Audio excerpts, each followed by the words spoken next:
리웅진 동무, 즉시 복귀하라. 북한 공군 조종사 리웅진이 훈련 도중 갑자기 기수를 남쪽으로 꺾었습니다. 즉시 무전이 터졌어요. 그는 단 한마디만 남겼죠. 이상 없다. 그리고 무전기를 꺼버렸어요. 고도 100m 산 꼭대기를 스치며 28분을 날았습니다. 수원 공군기지까지 250km, 착륙 3분 만에 활주로에 쓰러졌습니다. 북한 최고 엘리트가 왜 모든 걸 버렸을까요? 구독과 좋아요를 눌러주세요. 어디에서 감상하고 계신지 댓글로 남겨주시면 그곳으로 행운이 가득할 거예요. 그 모든 것은 이렇게 시작되었습니다. 제가 태어난 곳은 평안남도 대동군 청계리, 지금으로 치면 평양시 룡성구역이라고 하는 곳입니다. 대동강이 유유히 흐르는 그 강가 마을에서 저는 7남매 중 장남으로 태어났어요. 아버지는 평양시 사회안전부에서 일하시는 간부셨고 어머니는 평범한 가정주부셨습니다. 여러분도 아시다시피 북한에서 간부 집안이면 그래도 먹고 사는 건 걱정 없었어요. 어린 시절 아버지 손잡고 대동강변을 거닐던 기억이 아직도 생생합니다. 여름이면 강에서 멱을 감고 겨울이면 꽁꽁 언 강 위에서 썰매를 탔어요. 설날이 되면 온 가족이 모여 만두를 빚었는데 어머니께서 만드신 평양냉면은 정말 일품이었습니다. 그 시절 고향의 맛 아직도 잊을 수가 없어요. 모란봉에 올라 평양 시내를 내려다보면 아버지께서 늘 말씀하셨어요. 웅진아, 우리 조국이 세상에서 제일 살기 좋은 나라다. 남조선 인민들은 미제의 식민지에서 굶어 죽어가고 있다. 저는 그 말을 조금도 의심하지 않았습니다. 학교에서도 군대에서도 똑같이 배웠으니까요. 김책공군대학을 졸업하고 25살에 전투기 조종사가 되었을 때 저는 정말 하늘을 나는 기분이었습니다. 북한에서 비행사라고 하면 우리로 치면 전투기 조종사를 말하는 건데요. 그 시절 비행사는 정말 특별한 대우를 받았어요. 매달 쌀, 고기, 기름 같은 고급 배급품이 집으로 배달되고 가족들도 특별 공급을 받았습니다. 일반 주민들이 옥수수밥으로 연명할 때 우리 집은 흰쌀밥을 먹었어요. 주변에서는 저를 하늘의 영웅, 조국의 방패라고 불렀습니다. 제1비행사단 책임비행사로 복무하면서 저는 미그-19 전투기를 몰았습니다. 시속 900km가 넘는 속도로 구름 위를 날 때면 세상 모든 것이 발 아래 있는 것 같았어요. 파란 하늘 위에서 내려다보는 조국 산천은 정말 아름다웠습니다. 그때까지만 해도 저는 이 체제를, 위대한 수령님을 조금도 의심하지 않았습니다. 그런데 말입니다. 가끔 비행장 밖으로 나갈 때면 이상한 광경이 눈에 들어왔어요. 배급소 앞에 길게 늘어선 주민들, 그들의 굶주린 눈빛. 저는 고급 배급을 받으면서도 왜 저 사람들은 저렇게 야위었을까 하는 생각이 문득문득 들었습니다. 하지만 그때는 그냥 스쳐 지나가는 생각이었어요. 설마 내가 배운 것들이 거짓일 리가 있겠습니까? 저는 여전히 지상낙원이라는 북한의 선전을 믿고 있었습니다. 그런데 운명이라는 건 참 묘한 겁니다. 어느 날 제 인생을 완전히 뒤바꿔 놓을 작은 물건 하나를 줍게 될 줄은 그때는 꿈에도 몰랐으니까요. 어느 가을날이었습니다. 동해 연안 쪽으로 훈련 비행을 마치고 해변가를 걷고 있었어요. 그때 파도에 밀려온 작은 봉지 하나가 제 눈에 들어왔습니다. 주워서 보니 남한에서 떠내려온 라면 봉지였어요. 빨간색 포장지에 맛있어 보이는 라면 사진이 그려져 있었는데 저는 그 봉지에 적힌 글씨들을 읽다가 그만 멈춰버렸습니다. 영양성분표, 제조일자, 그리고 이런 문구가 있었어요. 변질된 제품은 교환해 드립니다. 여러분, 이게 왜 충격이었는지 아시겠습니까? 북한에서는 배급받은 식량이 썩어 있어도 벌레가 나와도 아무 말 못하고 먹어야 했거든요. 그런데 남한은 라면 하나에도 소비자를 생각해서 교환해 준다고요? 굶어 죽어간다던 그 남조선에서? 저는 그 자리에 한참을 서 있었습니다. 머릿속이 하얘지는 것 같았어요. 그날 밤 숙소에서 잠을 이룰 수가 없었습니다. 평생 배워온 것들이 머릿속에서 맴돌았어요. 남조선은 미제의 식민지다. 인민들이 굶어 죽어가고 있다. 우리 공화국이 세상에서 제일 잘 사는 나라다. 그런데 그 굶어 죽어간다는 나라에서 라면 봉지 하나에 이렇게 정성을 들인단 말입니까? 그때부터 저는 조금씩 주변을 다른 눈으로 보기 시작했습니다. 비행장 밖 배급소에 줄 선 사람들, 뼈만 앙상하게 남은 아이들, 겨울에도 속옷 하나 없이 떠는 노인들. 왜 우리가 세상에서 제일 잘 사는 나라인데 저 사람들은 저 모양일까? 그리고 또 하나 제가 몰래 시작한 것이 있었습니다. 밤마다 라디오 주파수를 돌려 남한 방송을 듣기 시작한 거예요. 북한에서는 이게 발각되면 정치범 수용소행이었습니다. 그래도 저는 멈출 수가 없었어요. 진실이 알고 싶었으니까요. 라디오에서 흘러나오는 남한 소식은 충격 그 자체였습니다. 올림픽 준비 소식, 경제 발전 이야기, 자유롭게 살아가는 사람들. 이게 정말 그 굶어 죽어간다던 나라란 말입니까? 어느 날 밤 저는 이불을 뒤집어 쓰고 혼자 눈물을 흘렸습니다. 29회를 속고 살았구나. 내가 믿었던 모든 것이 거짓이었구나. 가슴이 무너지는 것 같았어요. 그런데 말입니다. 저는 그때까지도 탈출 같은 건 생각하지 못했습니다. 북에는 부모님이 계시고 형제들이 있었으니까요. 설마 내가 이 땅을 떠날 수 있을까 하는 생각은 꿈에도 하지 못했습니다. 하지만 운명은 저를 그냥 두지 않았습니다. 제가 몰래 라디오를 듣는다는 사실이 곧 엉뚱한 곳으로 흘러 들어가게 되었으니까요. 그 일은 제가 가장 믿었던 친구 때문에 시작되었습니다. 영선이라는 동료 비행사가 있었어요. 어릴 때부터 같이 자란 중마고우였습니다. 어느 날 밤 술김에 저는 그 친구한테 털어놓고 말았어요. 나만 라디오를 듣고 있다고, 우리가 배운 것들이 전부 거짓인 것 같다고. 영선이는 그때 아무 말도 하지 않았습니다. 그냥 고개만 끄덕였어요. 저는 그게 동의의 표시인 줄 알았습니다. 그런데 며칠 뒤 상부에서 저를 호출했습니다. 정치보위부 간부가 저를 노려보며 말했어요. 리웅진 동무, 요즘 이상한 방송을 듣고 있다면서? 등골이 서늘해지는 것 같았습니다. 그 자리에서는 어떻게든 둘러댔습니다. 아니라고, 오해라고. 하지만 그날 이후로 감시의 눈초리가 느껴지기 시작했어요. 비행 전 점검이 유난히 까다로워지고 정치학습 시간에 질문이 집중되고 숙소 주변에 낯선 사람들이 어슬렁거렸습니다. 2월 초 저를 불러세운 상관이 이렇게 말했습니다. 이 동무, 다음 비행이 마지막이 될 수도 있어. 그 말을 듣는 순간 온몸에 소름이 돋았습니다. 북한에서 그런 말은 한 가지 의미밖에 없었어요. 정치범 수용소행 아니면 공개 처형. 그리고 저만 끝나는 게 아니라 연좌제로 온 가족이 함께 끌려가는 겁니다. 그날 밤 저는 한숨도 자지 못했습니다. 부모님 얼굴이 떠올랐어요. 평양에 계신 아버지, 어머니, 동생들. 저 때문에 그분들까지 수용소로 끌려가면 어떡하지?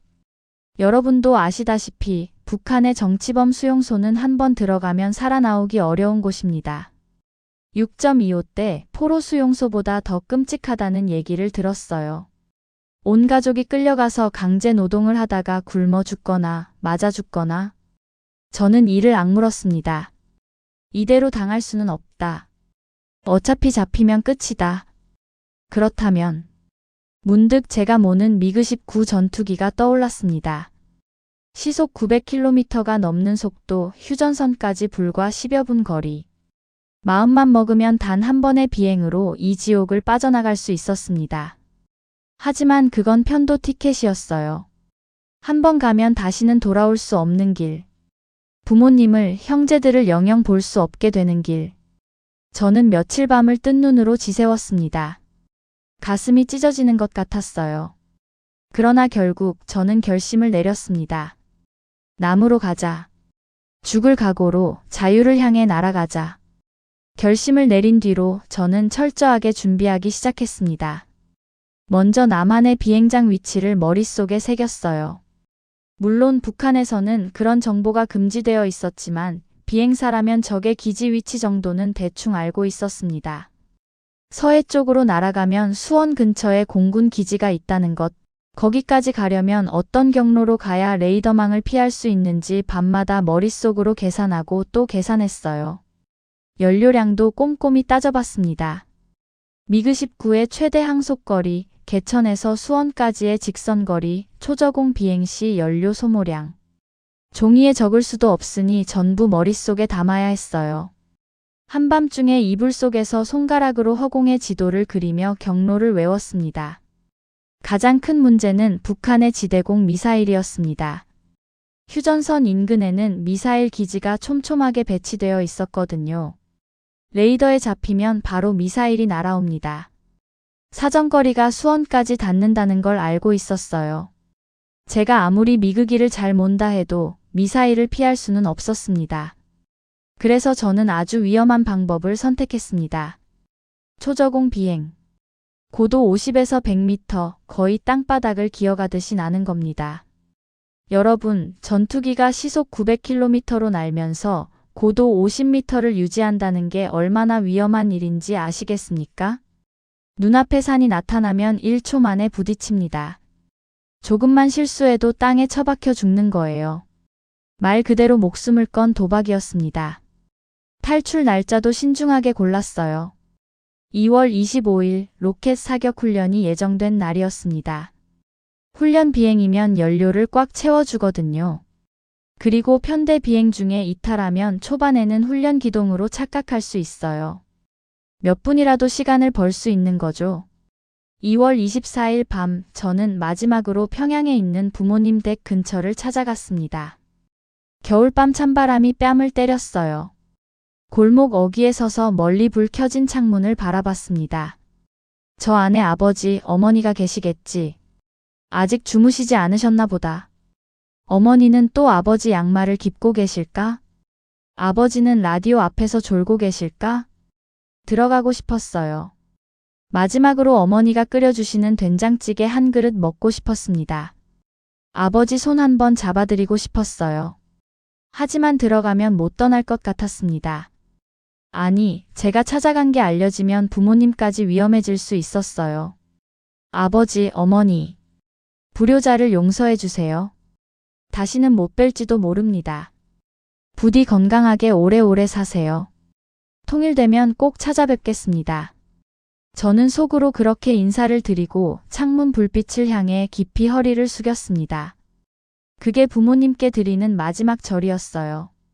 눈물이 볼을 타고 흘러내렸지만 소리내어 울 수는 없었습니다. 한참을 그 자리에 서 있다가 이를 악물고 발길을 돌렸습니다. 뒤돌아보면 못 갈 것 같았거든요. 평생 그 창문 불빛이 눈에 밟혔습니다. 그날 밤 숙소로 돌아와서 유서를 썼습니다. 떨리는 손으로 펜을 잡고 부모님께, 동생들에게 하고 싶은 말을 적었어요. 혹시 탈출에 실패해서 죽으면 누군가는 제 마음을 알아줬으면 했습니다. 하지만 다 쓰고 나서 한참을 들여다보다가 결국 갈기갈기 찢어버렸어요. 이게 발각되면 가족들이 더 위험해질 테니까요. 2월 25일 새벽 눈을 떴을 때 창밖은 아직 어두웠습니다. 한숨도 못 잤어요. 하지만 이상하게 피곤하지 않았습니다. 온몸에 긴장감이 돌았거든요. 오늘이 그날이었어요. 로켓 사격 훈련이 예정되어 있었고 저는 미그 19를 타고 이륙할 예정이었습니다. 오늘 떠나지 않으면 영영 기회가 없다. 세수를 하고 거울을 봤습니다. 29살 청년의 얼굴이 비쳤어요. 오늘 이 얼굴이 남한 땅에서 눈을 뜰까 아니면 영영 눈을 감을까? 알 수 없었습니다. 이상하게도 마음은 차분했어요. 어차피 잡혀도 죽고 실패해도 죽는다. 그렇다면 죽더라도 자유를 향해 날다가 죽자. 그게 낫다. 비행복을 입었습니다. 단추를 하나하나 채우면서 생각했어요. 이 옷을 입고 북녘 하늘을 나는 건 오늘이 마지막이다. 헬멧을 쓸 때 손이 떨리지 않았습니다. 오히려 이상할 정도로 평온했어요. 29회 인생을 걸고 날아가는 거다. 후회는 없다. 평안남도 개천 비행장 활주로에 섰을 때 아침 햇살이 막 떠오르고 있었습니다. 2월의 차가운 공기가 폐부 깊숙이 들어왔어요. 저 하늘 너머 어딘가에 자유가 있다. 저 태양이 뜨는 방향으로 날아가면 남쪽이다. 오늘 반드시 거기에 닿겠다. 미그19 조종석에 올라탔습니다. 익숙한 계기판, 익숙한 조종관. 수백 번 앉았던 자리인데 오늘따라 모든 게 새롭게 느껴졌어요. 엔진 시동을 걸었습니다. 굉음과 함께 기체가 진동했어요. 심장이 요동쳤습니다. 이제 돌아갈 곳은 없습니다. 2월 25일 오전 10시 30분. 평안남도 개천 비행장 활주로에서 제 미그19가 이륙했습니다. 편대 비행이었어요. 저 포함 2대의 전투기가 함께 날아올랐습니다. 로켓 사격 훈련을 위해서였죠. 활주로를 달리는 순간, 기체가 땅에서 떨어지는 순간 심장이 터질 것 같았습니다. 바퀴가 지면을 떠나자 몸이 시트에 눌렸어요. 익숙한 느낌인데 오늘은 달랐습니다. 오늘이다. 지금이 아니면 영영 기회가 없다. 하늘로 올라가면서 고도계를 확인했어요. 1000m, 2000m. 편대장이 앞서 날고 있었습니다. 저는 뒤따라가는 척하면서 속으로 초를 세웠어요. 하나, 둘, 셋. 지금이다. 이륙 후 약 5분이 지났을 때 저는 갑자기 조종간을 확 꺾었습니다. 기체가 급선회하면서 기수가 남쪽을 향했어요. 편대에서 완전히 이탈한 겁니다. 동시에 조종간을 앞으로 힘껏 밀었습니다. 기체가 급강하하기 시작했어요. 무전기에서 편대장의 다급한 목소리가 터져나왔습니다. 리웅진 동무. 뭐 하는 거야? 항로 이탈이다. 즉시 복귀하라. 심장이 쿵쾅거렸어요. 손에 땀이 흥건했습니다. 하지만 여기서 대답을 잘못하면 즉시 추격당합니다. 저는 떨리는 목소리를 억누르고 최대한 태연하게 대답했어요. 완전하다. 북한 공군 용어로 이상 없다는 뜻입니다. 마치 훈련 기동을 하는 것처럼 아무 일 없다는 듯이 시크하게 대답한 거예요.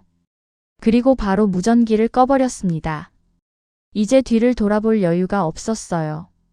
조종간을 더 세게 밀었습니다. 고독의 바늘이 미친 듯이 내려갔어요. 3000m, 2000m, 1000m, 500m. 고도 100m. 거의 땅바닥이었습니다. 눈앞에 산이 스쳐 지나갔어요. 아슬아슬하게 꼭대기를 넘었습니다. 마을이 보이면 지붕 위를 스치듯 날았어요. 논밭 위를 지나갈 때는 흙먼지가 뒤로 날리는 게 보였습니다. 시속 900km가 넘는 속도로 땅바닥을 기어가듯 날았어요.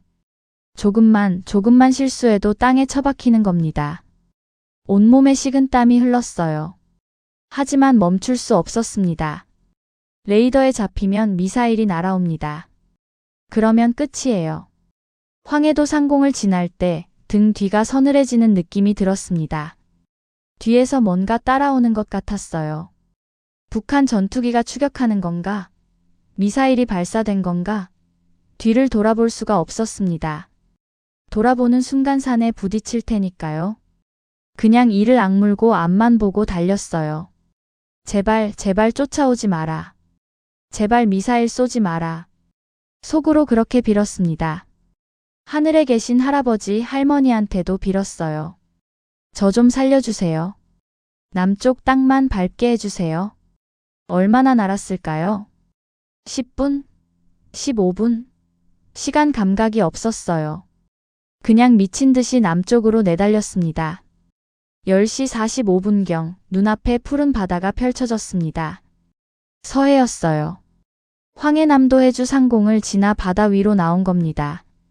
그리고 잠시 후 작은 섬들이 보였습니다. 연평도 근처였어요. 저기가 북방한 개선이다. 저 섬만 넘으면 남한이다. 온몸에 전율이 흘렀습니다. 손이 떨렸어요. 조종간을 꽉 쥐고 직진했습니다. 그 순간 보이지 않는 선을 넘었습니다. 휴전선을 넘었다. 눈앞이 뿌옇게 흐려졌어요. 눈물이었습니다. 해냈다. 정말 해냈다. 30년 가까이 갇혀 살던 그 땅을 벗어났다. 하지만 아직 끝난 게 아니었어요. 남한 영공에 들어왔으니 이제 한국 공군이 저를 적으로 인식하고 격추할 수도 있었습니다. 북한 전투기가 쳐들어온 줄 알 테니까요. 얼마 지나지 않아 제 옆으로 뭔가 다가오는 게 보였습니다. 은빛 기체, 날렵한 날개. 한국 공군 F-5 전투기 2대가 제 양옆에 바짝 붙어 날고 있었어요. 요격하러 온 겁니다. 심장이 멎는 줄 알았어요. 저 전투기들이 미사일을 쏘면 저는 끝입니다. 제발, 제발 쏘지 마세요. 저는 있는 힘껏 날개를 좌우로 흔들었습니다. 국제항공신호로 항복한다. 귀순 의사가 있다는 뜻이에요. 한 번, 두 번, 세 번. 미친 듯이 날개를 흔들었습니다. F-5 조종사가 저를 유심히 보는 게 느껴졌어요. 선글라스 낀 얼굴이 보였습니다. 제발요, 저는 적이 아닙니다. 자유를 찾아온 겁니다. 몇 초가 몇 시간처럼 느껴졌어요. 그때 F-5 조종사가 고개를 끄덕이더니 손짓으로 따라오라고 했습니다. 살았다. 받아들여준 거다. F-5 2대가 제 앞뒤로 붙어서 호위하듯 날았어요. 한국 전투기의 유도를 받으며 저는 수원 공군기지를 향해 날아갔습니다. 창밖으로 남한 땅이 보였어요. 논밭, 마을, 도로, 자동차들. 북한에서 보던 풍경과 비슷한데 뭔가 달랐습니다. 더 푸르고 더 활기차 보였어요. 이게 꿈인가 생시인가 정신이 몽롱해졌습니다. 10시 58분 드디어 수원공군기지 활주로가 눈앞에 나타났습니다. 저는 천천히 랜딩 기어를 내렸어요. 찰칵 하는 소리와 함께 바퀴가 내려왔습니다. 고도를 낮추면서 활주로에 접근했어요. 점점 땅이 가까워졌습니다. 쿵. 바퀴가 활주로에 닿는 순간 저도 모르게 울음이 터졌습니다. 29회 만에 처음으로 자유의 땅을 밟은 거예요. 2월 25일 오전 10시 58분. 미그 19의 바퀴가 수원 공군기지 활주로에 닿았습니다. 덜컹 하는 충격이 온몸으로 전해졌어요. 기체가 활주로 위를 달리기 시작했습니다. 굉음을 내며 속도가 줄어들었어요. 브레이크를 밟았습니다. 기체가 점점 느려지더니 마침내 완전히 멈췄어요. 멈췄습니다. 정말로 멈춘 겁니다. 저는 조종석에 앉은 채 한동안 꼼짝도 할 수 없었어요. 두 손으로 조종간을 꽉 쥔 채 그냥 멍하니 앞을 바라봤습니다. 이게 꿈인가? 진짜 해낸 건가? 여기가 정말 남한인가? 심장이 아직도 미친 듯이 뛰고 있었어요. 손을 보니 부들부들 떨리고 있었습니다. 29회 인생에서 이렇게 손이 떨려본 적이 없었어요. 활주로 주변으로 한국 군인들이 달려오는 게 보였습니다. 트럭도 오고 지프차도 오고 총을 든 군인들이 제 비행기를 에워쌌어요. 당연한 거죠. 북한 전투기가 날아왔으니까요. 캐노피를 열었습니다. 그 순간 2월의 차가운 공기가 얼굴을 스쳤어요. 차갑고 상쾌한 공기. 그런데 이상했습니다. 그 공기가 북한에서 마시던 공기와 완전히 다르게 느껴졌어요. 같은 하늘 아래, 같은 공기일 텐데. 왜 이렇게 다를까? 저는 그때 처음으로 깨달았습니다. 아, 이게 자유의 공기구나. 감시받지 않는 공기, 눈치 보지 않아도 되는 공기, 마음껏 숨 쉴 수 있는 공기. 이게 자유의 냄새구나. 가슴 깊이 숨을 들이마셨어요. 한 번, 두 번, 세 번. 폐가 터질 것처럼 깊이 들이마셨습니다. 눈물이 왈칵 쏟아졌어요. 조종석에서 일어나 비행기 날개 위로 올라섰습니다. 다리가 후들거렸어요. 천천히 날개를 따라 걸어서 땅으로 내려왔습니다. 두 발이 활주로 바닥에 닿는 순간 저는 그 자리에 멈춰 섰어요. 발밑에 콘크리트를 내려다봤습니다. 이게 남한 땅이다. 자유의 땅이다. 29회 동안 꿈에도 밟아보지 못한 땅이다. 그 순간 29회 동안 억눌렸던 모든 것들이 한꺼번에 터져나왔습니다. 해냈다. 내가 정말 해냈다. 무릎에서 힘이 빠지기 시작했어요. 다리가 휘청거렸습니다. 버티려고 했지만 소용없었어요. 그동안 팽팽하게 당겨져 있던 줄이 끊어진 것처럼 온몸의 긴장이 한꺼번에 풀려버렸습니다. 탈출을 결심한 날부터, 아니 라면 봉지를 주운 그날부터 얼마나 긴장하며 살았는지 몰라요. 발각될까봐, 잡힐까봐, 죽을까봐. 하루하루가 전쟁이었습니다.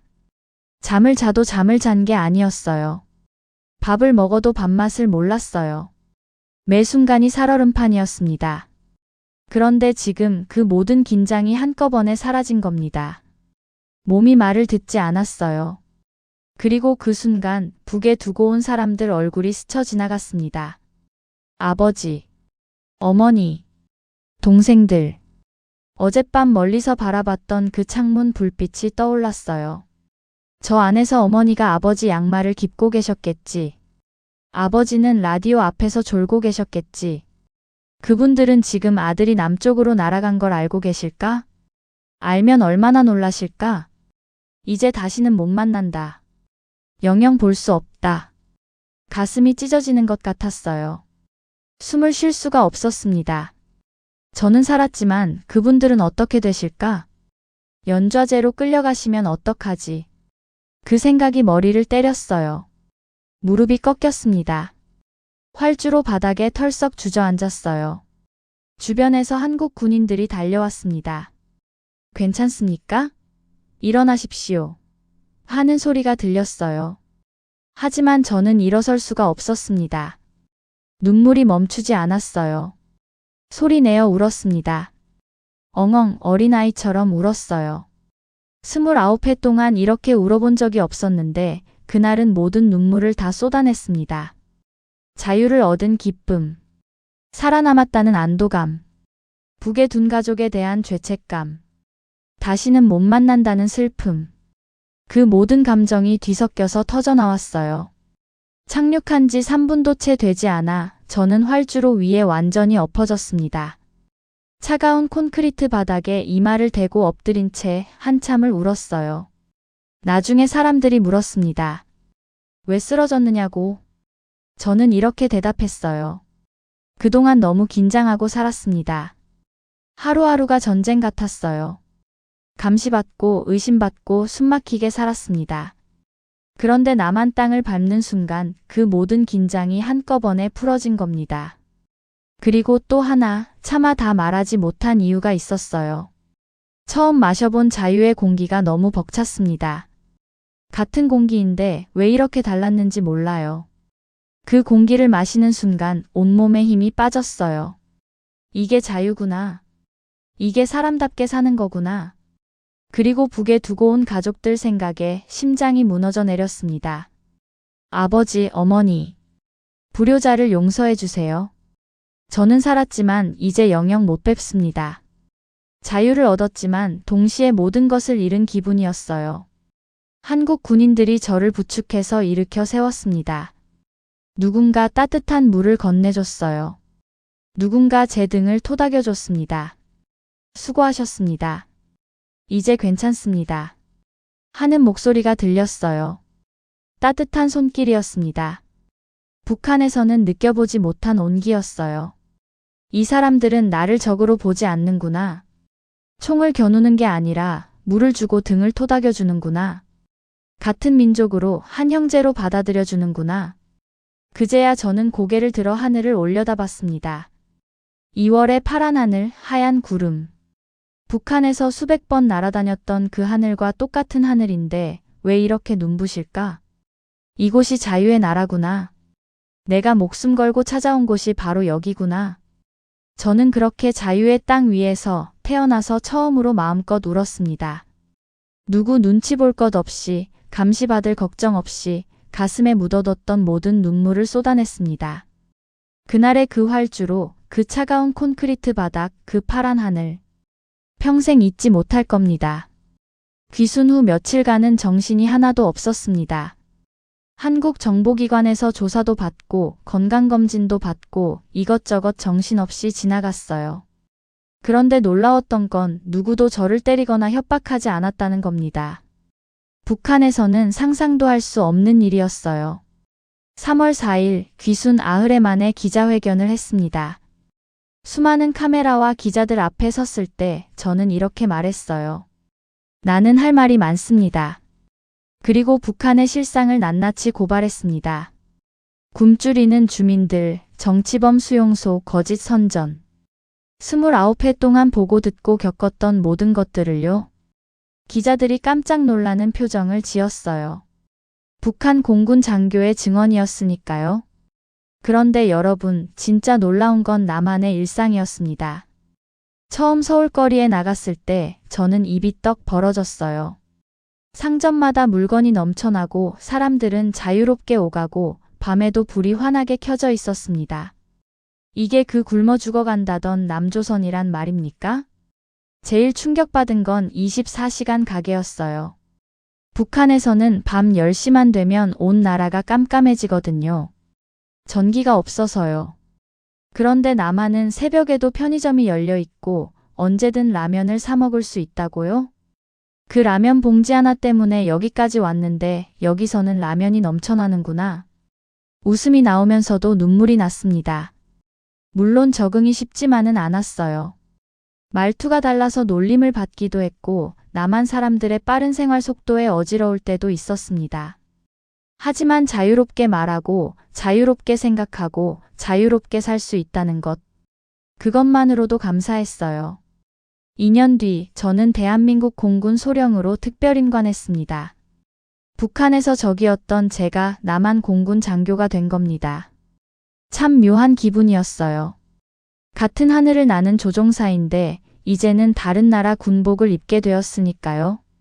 포상금으로 약 15억 원을 받았습니다. 사람들이 부러워했어요. 하지만 저는 그 돈보다 더 소중한 걸 얻었다고 생각했습니다. 자유. 내 생각대로 살 수 있는 삶. 그게 15억보다 값진 거예요. 그런데 밤마다 꿈에서는 북한이 나왔습니다. 평양 거리, 대동강, 부모님 댁. 눈을 뜨면 베개가 젖어 있었어요. 자유를 얻었지만 고향을 잃은 사람. 저는 그렇게 남한에서 새 삶을 시작했습니다. 저는 대한민국 공군에서 18년을 복무했습니다.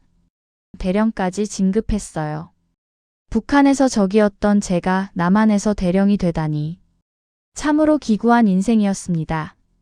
하지만 진급장을 달 때마다 가슴 한켠이 아팠어요. 이 소식을 알려드리고 싶은 분들이 휴전선 너머에 계셨으니까요. 아버지, 어머니. 아들이 여기서 잘 살고 있습니다. 제발 건강하게 계세요. 밤마다 그렇게 기도했습니다. 하지만 소식을 들을 길이 없었어요. 연좌제 때문에 혹시 수용소로 끌려가신 건 아닌지 아직 살아계신 건지 알 수가 없었습니다. 이후 탈북자들이 많이 늘었어요. 혹시 부모님 소식을 아는 사람이 있을까 싶어 수소문했지만 끝내 알 수 없었습니다. 제가 자주 했던 말이 있어요. 통일이 되면 제일 먼저 고향 땅을 밟고 싶습니다. 부모님 산소에 가서 절을 올리고 싶습니다. 여러분도 아시다시피 우리 세대는 분단의 아픔을 온몸으로 겪었잖아요. 6.25 때 헤어진 이산 가족들, 지금도 눈물로 사시는 분들이 얼마나 많습니까? 저도 그 아픔을 누구보다 잘 압니다. 그런데 저는 끝내 그 소원을 이루지 못했습니다.